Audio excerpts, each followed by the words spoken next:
আমরা যে বেঙ্গলি এবং ইংলিশ যে প্যাডাগজি আমরা একসঙ্গে চালাচ্ছি, তো এই সেটের আজকে set number 15।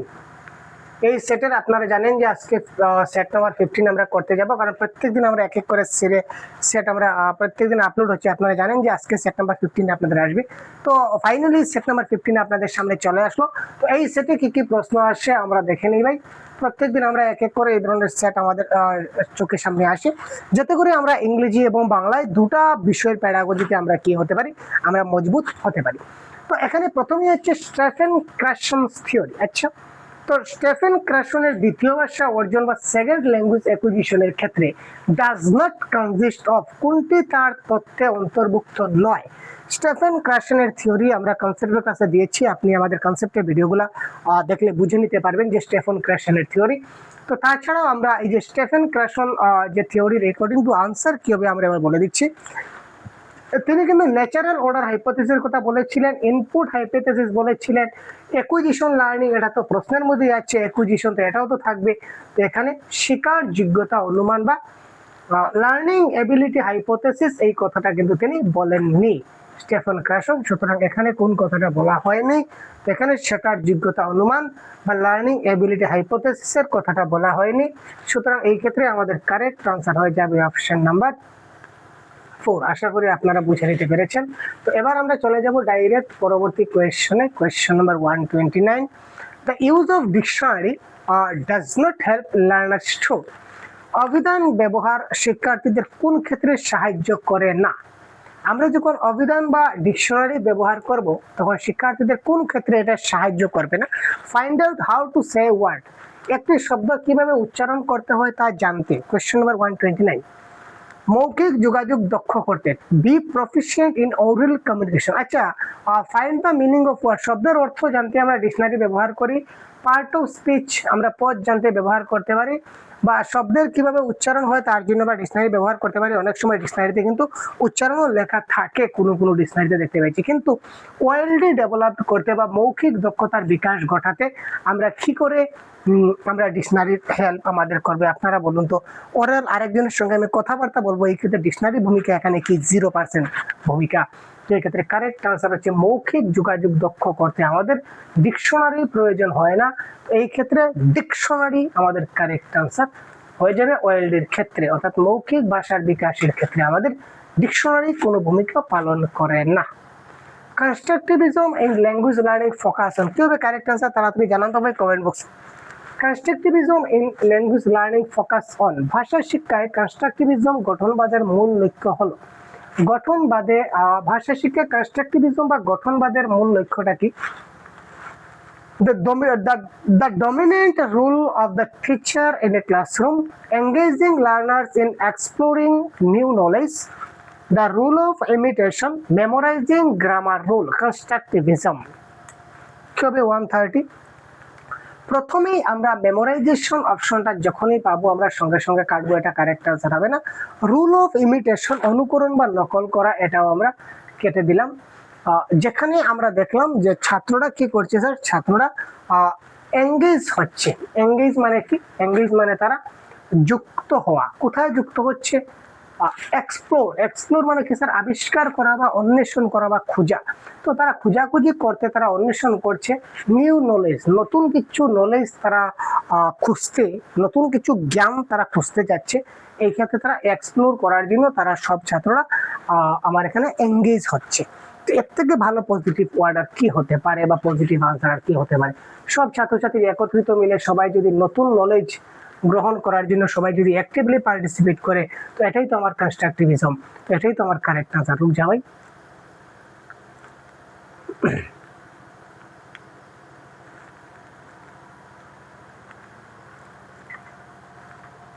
131। The major objective of teaching English at primary level is। প্রাথমিক স্তরে ইংরেজি শিক্ষার প্রধান উদ্দেশ্য কি।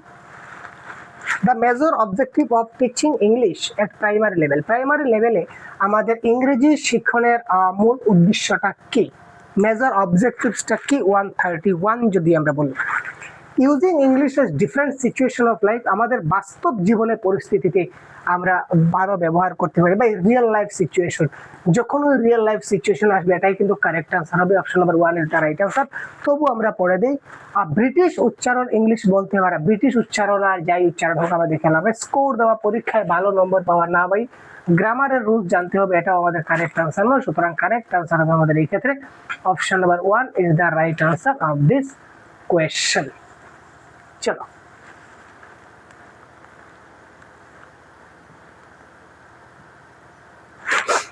in learning a language, অর্থাৎ কোনো একটা ভাষা শেখার সময় students talking time should be increased because, একটা ভাষা শেখার সময় শিক্ষার্থীদের কথা বলার সময় অর্থাৎ স্টুডেন্টস টকিং টাইমটা বাড়ানো উচিত, স্টুডেন্টের কথা বলার সময়টা বাড়ানো উচিত। তার কারণ কি? They use the target language for various purpose, তারা বিভিন্ন উদ্দেশ্যে লক্ষ্য ভাষা ব্যবহার করতে পারে। Teachers feel relax while students are talking, they enjoy spending time talking with their friends, they can learn the correct pronunciation from each other। 132 কি হবে দেখি। ভাষা শেখার সময় অর্থাৎ কথা বলার যে ব্যাপারটা, কথা বলাটা আমাদের মানে বেশি করতে হবে। তো শিক্ষার্থীরা কথা বলে শিক্ষক স্বস্তি বোধ করেন, শিক্ষার্থীরা কথা বলে শিক্ষক শান্তি মনে করেন, এটা কি ধরনের ব্যাপার ভাই? তারা বন্ধুদের সঙ্গে কথা বলতে পছন্দ করে, তারা একে অপরের সঙ্গে উচ্চারণ শিখে। এখানে আমার মূল উদ্দেশ্যটা কি? আমি এখানে এডুকেশনাল পারপাসে ব্যবহার করছি। তো তারা বিভিন্ন উদ্দেশ্যে লক্ষ্য ভাষা ব্যবহার করতে পারবে, তাদের টার্গেট ল্যাঙ্গুয়েজটা তারা ভালোভাবে শিখতে পারবে, বুঝতে পারবে, কথোপকথনের মাধ্যমে তারা টার্গেট ল্যাঙ্গুয়েজ গোল অ্যাচিভ হবে। বাস। The teacher of class 5 is planning to teach grammar. Which one of the following might be a good strategy for teaching grammar? পঞ্চম শ্রেণীতে ব্যাকরণ শেখানোর জন্য কোন কৌশলটি সবচেয়ে বেশি উপযুক্ত বা গুরুত্বপূর্ণ? 133। Give the practice of grammar in context as a strategy. প্রাসঙ্গিক পরিস্থিতিতে ব্যাকরণের অনুশীলন করাতে হবে। আচ্ছা, বোর্ড থেকে নিয়ম লিখতে হবে, যে বোর্ডে নিয়মগুলো লেখা আছে তোমরা দেখে দেখে লেখে নাও, মানে চুরি করা। তো চুরি বিদ্যা বড় বিদ্যা, এটা কারেক্ট আনসার হচ্ছে না। Give clear explanation of the rules with example. দেখুন, যেখানে ক্লিয়ার এক্সপ্লেনেশন হবে এটা হবে পজিটিভ ওয়ার্ড, আর যেখানে ডিটেইল এক্সপ্লেনেশন হবে এটা হচ্ছে নেগেটিভ ওয়ার্ড।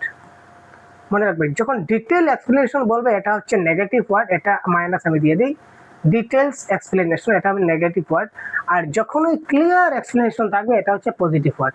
ছাত্রদেরকে আমরা ক্লিয়ার এক্সপ্লেনেশন দিব, ভালো করে বুঝাবো, কিন্তু ডিটেল দেবো না। তো এই জন্য ক্লিয়ার দেওয়া আছে মানে পজিটিভ ওয়ার্ড, মানে এটা হবে আমাদের এই ক্ষেত্রে কারেক্ট আনসার অপশন নাম্বার 3। আশা করি বুঝতে পারলেন। যদি এখানে ডিটেল এক্সপ্লেনেশন থাকতো এটা কিন্তু কারেক্ট আনসার হতো না। চলো,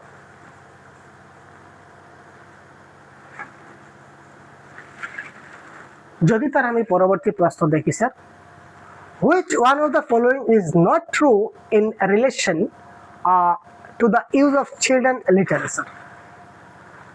শিশু সাহিত্য বা চিলড্রেন লিটারেচার ব্যবহারের ক্ষেত্রে কোন বক্তব্যটা সঠিক নয়? ওয়াও, শিশু সাহিত্য ব্যবহারের ক্ষেত্রে কোনটি সঠিক নয়? 134 যদি আমি দেখি কি হবে, কোনটা সঠিক নয়।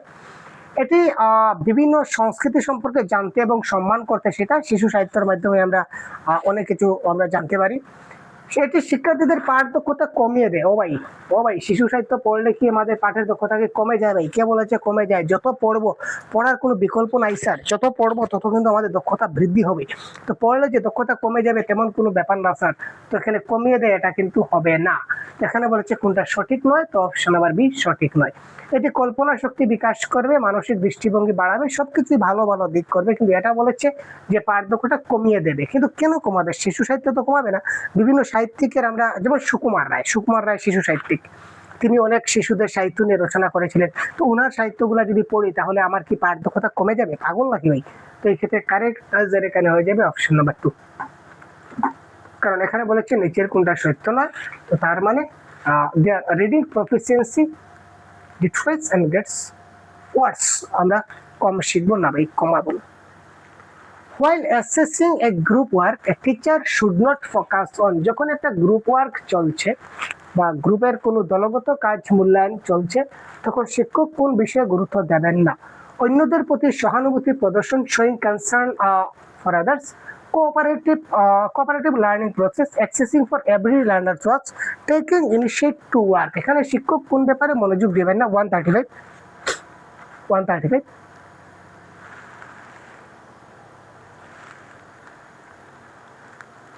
শুধুমাত্র প্রত্যেক শিক্ষার্থীর পৃথক কাজ মূল্যায়ন শুধুমাত্র দেওয়া আছে স্যার, তো যেখানে শুধুমাত্র দেওয়া থাকবে এটা হবে নেগেটিভ ওয়ার্ড, আর এখানে বলেছে কোনটা নট বা কোনটা না, সুতরাং অপশন নাম্বার 3 এই ক্ষেত্রে কারেক্ট আনসার। না এর আনসার না হবে, শুধুমাত্র বা অনলি থাকলে এটা কারেক্ট আনসার হয় না।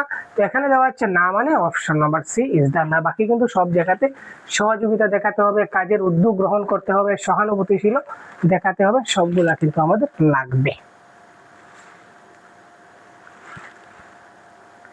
A diagnostic test in English will help the language teacher to identify। ইংরেজিতে ডায়াগনস্টিক টেস্টের প্রধান উদ্দেশ্য হলো, ডায়াগনস্টিক টেস্ট মানে কি, মেধাবী শিক্ষার্থী শনাক্ত করা, ধীর গতির শিক্ষার্থী শনাক্ত করা, শিক্ষার্থীদের শেখার সমস্যাগুলি চিহ্নিত করা, কোন বিষয় মুখস্থ করা হয়নি তা জানা। মুখস্থ করা, ওয়াও ভাই মুখস্থ করা কোথায় আছে ভাই, সঙ্গে সঙ্গে কাটো। 136 সঙ্গে সঙ্গে কাটো। মেধাবী ছাত্র কারা কারা ভালো ছাত্র দেখো না, কারা কারা খারাপ ছাত্র দেখো না।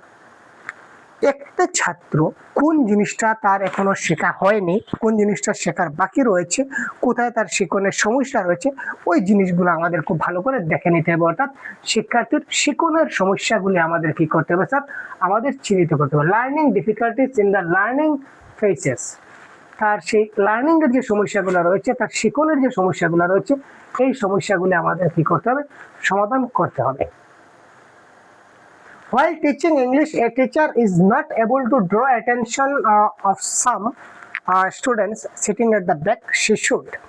ইংরেজি পড়ানোর সময় পিছনের সারির কিছু শিক্ষার্থী মনোযোগ না দিলে যে শিক্ষক কি করবেন, যখন আমরা ক্লাস করছি তো ক্লাস করার সময় পিছনের সারিতে বা একদম লাস্ট বেঞ্চের ছাত্ররা যদি তারা মনোযোগ না দেয় বা মনোযোগ না দিয়ে যদি তারা যদি মনোযোগহীনভাবে যদি তারা শেখার চেষ্টা করে, বোঝার চেষ্টা করে, তো অ্যাজ এ টিচার আমি কি করতে পারি, engage them by asking question and evaluating her teaching method। প্রশ্ন করে তাদের সম্পৃক্ত করবেন এবং নিজের শিক্ষণ পদ্ধতি মূল্যায়ন করবেন। পড়ানো বন্ধ করে নোট ডিকটেশন দেবেন। তাদের বকাঝকা করবেন না স্যার, বকাঝকা করি না, উপেক্ষাও করি না। পড়ানো বন্ধ করে আমরা নোট দেব না, প্রশ্ন করে তাদের সংযুক্ত করবেন এবং নিজের শিক্ষণ পদ্ধতি মূল্যায়ন করবেন। 137 অপশন নাম্বার 1 হবে। তাদেরকে আমাদের এনগেজ করতে হবে কিছু কিছু প্রশ্ন বলে, তাদের সঙ্গে কিছু গল্পবোধক কিছু প্রশ্ন তাদের সঙ্গে করতে হবে, যাতে করে তারা আমার ক্লাসে এনগেজ হয়ে যায়।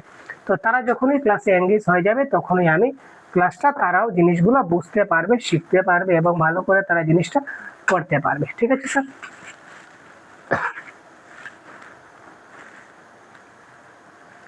When a child learns a language naturally without much practice, it is called। একটি শিশু যখন স্বাভাবিকভাবে এবং বেশি অনুশীলন ছাড়াই ভাষা শেখে তখন তাকে আমরা কি বলি? একটা শিশু যখন স্বাভাবিকভাবে বা কোনো বেশি অনুশীলন ছাড়া যখন সে ভাষাটা শিখে নেবে তখন তাকে আমরা কি বলি?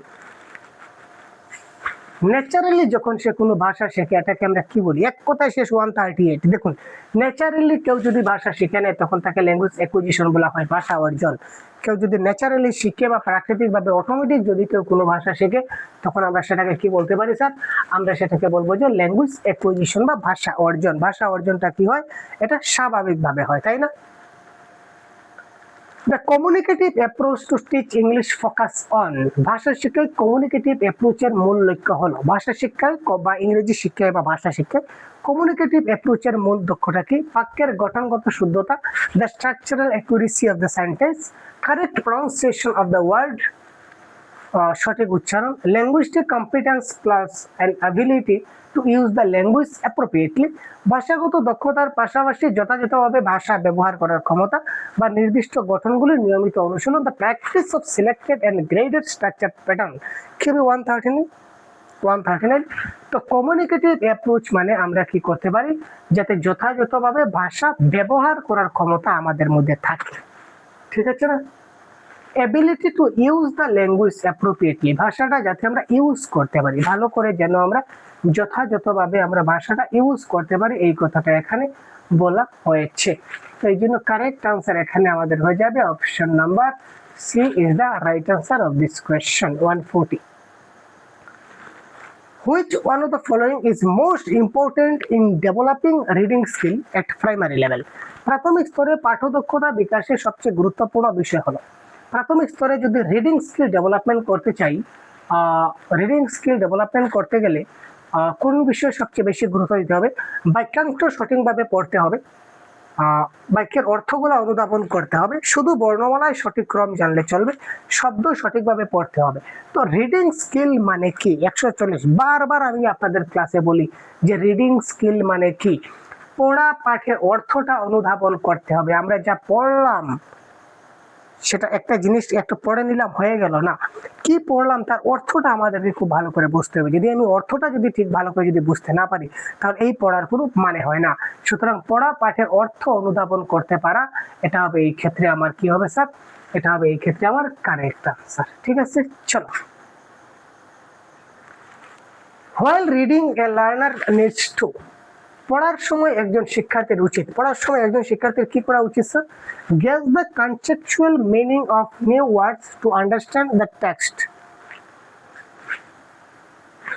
আচ্ছা, নতুন শব্দের প্রাসঙ্গিক অর্থ অনুমান করতে পাঠ বোঝা, লিখিত প্রতীকগুলি অনুবাদ করা, অক্ষর চিহ্নের শব্দ পড়া, না প্রতিটি শব্দের অর্থ জেনে তবেই পাঠটা বোঝা। পড়ার সময় একজন শিক্ষার্থীর কি করা উচিত? 141 যদি আমি বলি, নতুন শব্দের প্রাসঙ্গিক অর্থ অনুমান করে পাঠটা বুঝতে হবে।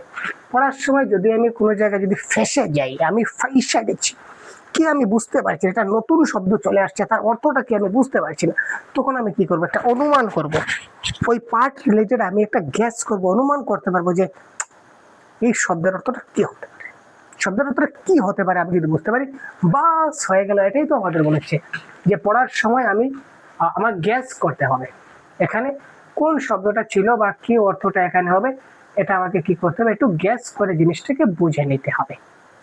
ডিফথংস আর 142, ডিফথংস ব্যঞ্জন ধ্বনি, যুগ্ম ব্যঞ্জন ধ্বনি, স্বরধ্বনি না যুগ্ম স্বরধ্বনি? What do you mean by diphthong? Diphthong আর কি ভাই? ডিফথং কি ভাই? কারেক্ট আনসার কি ভাই? এটা কারেক্ট আনসার। আমরা সবাই জানি ডাবল ভাওয়েল সাউন্ড যখন থাকে এটাকে বলা হয় যুগ্ম স্বরধ্বনি। তো এই ছিল আমাদের আজকের সেট নাম্বার 15। তো আজকের এই সেটে আমরা অনেকগুলা প্রশ্ন আলোচনা করলাম, আপনারা দেখলেন। পরবর্তী ক্লাস খুব শিগগিরই আমরা এই ধরনের নিয়ে আসবো। তাছাড়া Bangla previous year question, Bangla কনসেপ্টের ক্লাস, প্রত্যেকটা বিষয়ে আমাদের ক্লাস চলছে প্রতিনিয়ত। আপনারা আমাদের সাথে থাকুন। অন্যান্য ভাষারও ক্লাস আমরা কিছুটা দেওয়ার চেষ্টা করছি, যতটুকু সম্ভব আপনারা প্রত্যেকটা পাওয়ার চেষ্টা আপনারা করবেন। এবং কোন টপিকে আপনাদের ক্লাস দিলে ভালো হবে, কোন সাবজেক্টের ক্লাস আপনারা সবচেয়ে বেশি চাচ্ছেন, এই ব্যাপারগুলো আপনারা কমেন্ট বক্সে জানাবেন। তো আমরা অবশ্যই আমাদের মতো করে প্রত্যাশা করব এবং আপনাদেরকে দেওয়ার চেষ্টা করব।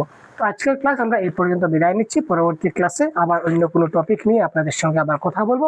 ভালো থাকবেন, সুস্থ থাকবেন, আমাদের সঙ্গে থাকবেন। জয় হিন্দ।